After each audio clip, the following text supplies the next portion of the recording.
हमारे लिए वापस हमारे कॉन्स्टिट्यूशन पे, हमारी जुडिशरी पे हमें यकीन दिलाने का इन्होंने काम किया है बिल्किस बानो ने, कि वो 20 साल तक वो इंसाफ के लिए लड़ती रहीं। और आज हमें ये उम्मीद है कि इंशाल्लाह अगर कल को किसी और के साथ कोई भी इस तरह का जुल्म होता है तो इंशाल्लाह वो बिल्किस बानो का केस हमारे लिए ज़िंदगी भर के लिए एक लैंडमार्क बन गया है कि हम उसे फॉलो करें, कि अगर अल्लाह ना करे कुछ ऐसा किसी के साथ भी होता है तो हिम्मत को किसी भी हाल अपनी हिम्मत नहीं हारनी है और इंशाल्लाह लड़ते रहना है उस वक्त तक जब तक हमें इंसाफ न मिल जाए। हिंदू मुसलमान करना ज़रूरी नहीं था, लेकिन ये जो आज एक पर्टिकुलर पार्टी जो है जो इस तरह से हिंदू मुसलमान को, ये एक कौम जो हमेशा से बरसों से अकबर के ज़माने में भी हिंदू मुसलमान जुड़े रहे, इससे पहले भी और आज भी आप फॉरेन कंट्रीज़ में जाएंगे, दुबई में बड़े आराम से लोग ज़िंदगी साथ में जीते हैं। यहाँ तक कि जो ज्यूज़ हैं वो भी कहते हैं कि हम जिस मुस्लिम कंट्री में रह रहे हैं हमें वहाँ बहुत सुकून है। तो ये सब कुछ ये जो ताकतें हैं जो ये करवाना चाह रही हैं इन द डिस्गाइज ऑफ के हम अपने राष्ट्र को बचाने के लिए कर रहे हैं, ये छोटी छोटी चीज़ों को भड़काकर इन्होंने वो लोग जो कल तक पड़ोसी थे और आपस में मोहब्बत से रहते थे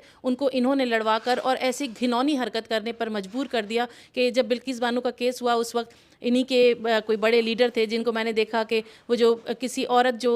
प्रेग्नेंट औरत थी उनका हमल ज़ाया करके, और उन्होंने कहा कि वो जो फीटस था उसको जब हमने तलवार पे ऐसे उठा के जब उठाया था वो वक्त हमारे लिए विक्ट्री का मोमेंट था। तो इंसान को इस तरह हैवान बना देने का इनका जो टारगेट, जल्द कोर्ट को जल्द से जल्द जेल को अपने आप को सौंपे और जेल में आप लोग जाएं। तो 11 दोषी जो है जेल में जाने के लिए तैयार है। सुप्रीम कोर्ट का फिर एक बड़ा फैसला आया, इस तरह से लेकर हम बातचीत कर रहे हैं। और दूसरी तरफ राम मंदिर है। रुखसाना जी है, लॉयर हैं, मगर चूँकि मुस्लिम मंचों से जुड़ी रहती हैं तो उनसे बातचीत करने के लिए करते हैं कि किस तरह से इस पूरे घटनाक्रम को वो देखते हैं और कैसे समझती हैं। रुखसाना जी, सबसे पहले बिल्किस बानो का केस तो पिछले 20 सालों से लगातार लोगों के बीच में है और चूंकि आप गुजरात से आती भी हैं, तो क्या लग रहा है कि आज जो सुप्रीम कोर्ट ने कहा कि आप लोगों को टाइम नहीं दिया जाएगा, आप लोग जल्द से जल्द आप जेल को सौंपे, तो ये कौन लोग हैं जो आखिर इतना घिनौना हरकत या घिनौना कांड करने के बाद भी अपने आप को कोर्ट के पास ले जाते हैं कि हमको थोड़ा सा और टाइम चाहिए? जी, आपको पता है कि अभी हिंदुस्तान ऐसे हमारा एक सेक्युलर कंट्री है, लेकिन बहुत सारी ऐसी ताकतें हैं जो हम लोगों को तोड़कर और बिखेर कर सब ने हिंदुस्तान को बदनाम किया हुआ है। और ऐसा ही वाक़या 2002 में जो हुआ था, जहाँ पर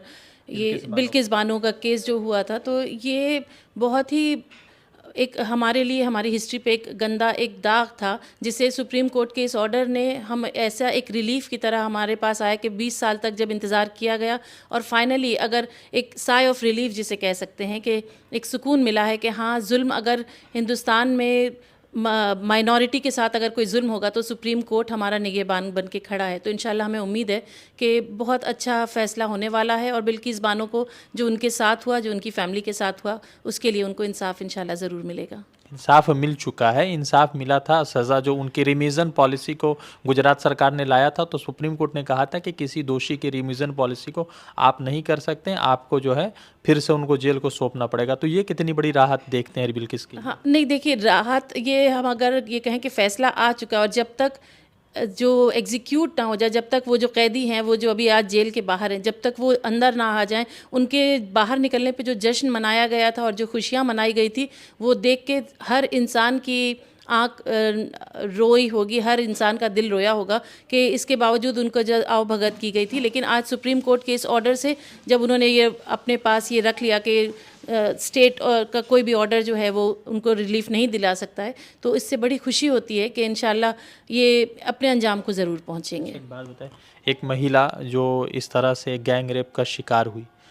और उसके बाद वो 20 साल तक लड़ती रही, उसको इंसाफ मिला, फिर जो है 15 अगस्त के मौके पर उसको आज़ाद कर दिया गया दोषियों को, फिर जो है वो सुप्रीम कोर्ट पहुंची और उसको फिर इंसाफ मिला। तो उस महिला का संतुलन या उस महिला का एम्पावरमेंट या उस महिला की मजबूती किस तरह से होगी कि इतना कुछ होने के बावजूद भी वो लड़ती रही? ये हम सब के लिए एक बहुत बड़ा हिम्मत और उसको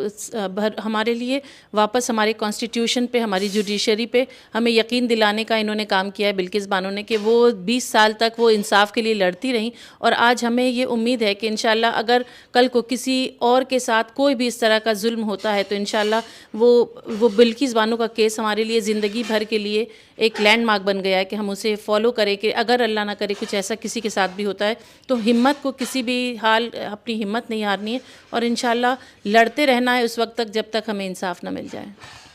इस पूरे घटना को जैसे हुआ तो आप ये बताइए कि जब बिल्किस के साथ हुआ तो वो हिंदुस्तान की बेटी थी, मगर उसको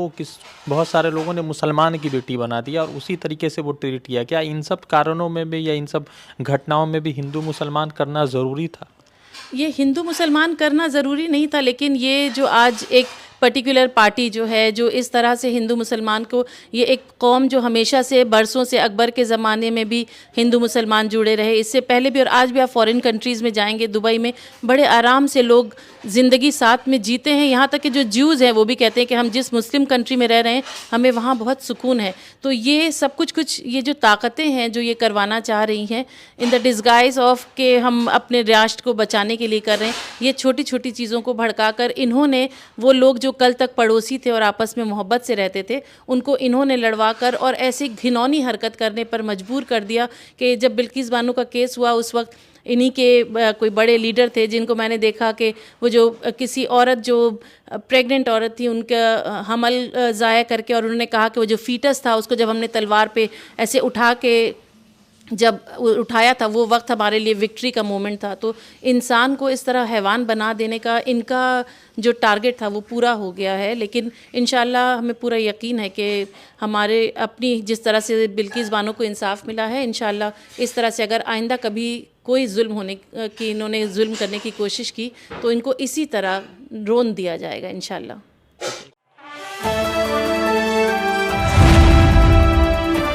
द इंडियन खबर, सच आपके सामने।